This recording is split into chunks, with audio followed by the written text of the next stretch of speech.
The chair recognizes the gentleman from New Jersey for 5 minutes. Thank you, Chair. This amendment would increase the amount of funding for grants for construction of state veteran cemeteries by $7 million while reducing funding for grants for construction of minor projects by equal amount. The VA provides funding for state veteran cemeteries through the Grants for Construction of State Veteran Cemeteries programs. All pending projects are evaluated by the VA and ranked in order of priority. So this is not an earmark program. It is a competitive ranking process. The current policy list shows there is $121 million worth of projects where the state matching funds are already in place. More than half of these projects, totaling $70 million, are still awaiting federal matching grants. Yet the appropriation bill we are considering today provides only $46 million for grants for construction of state veteran cemeteries. The first priority of the state cemetery program is to provide funding for the expansion of existing cemeteries.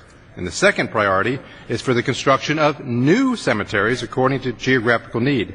The third is for improvements to existing cemeteries.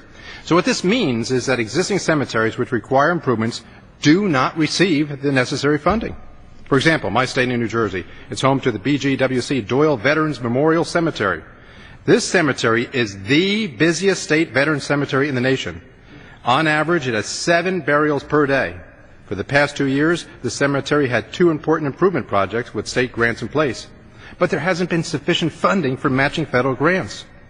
The following states also have state matching grants, but have at least one underfunded project: Tennessee, Minnesota, Kentucky, Alabama, California, Idaho, South Dakota, Hawaii, Maryland, Montana, Virginia, Nevada, and Maine as well. And to make matters even worse, the State Veteran Cemetery Program has been underfunded over the past several years, even though the number of World War II veterans that are needing interments is rapidly increasing. The VA and the VFW officials at both the state and the national level agree that there is a need for an overall increase to the annual budget for the Grants and Cemeteries program. In fact, it's one of their top priorities.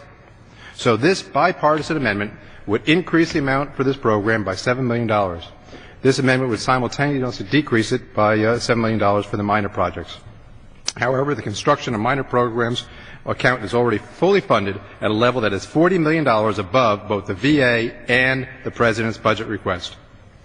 Last note. Last year, during the consideration of the FY10 Milcon VA appropriation bill, I introduced an almost identical amendment. The only difference was that the amount of decrease was $4 million rather than $7 million. That amendment passed this House overwhelmingly by voice vote. With that, I reserve the balance of my time.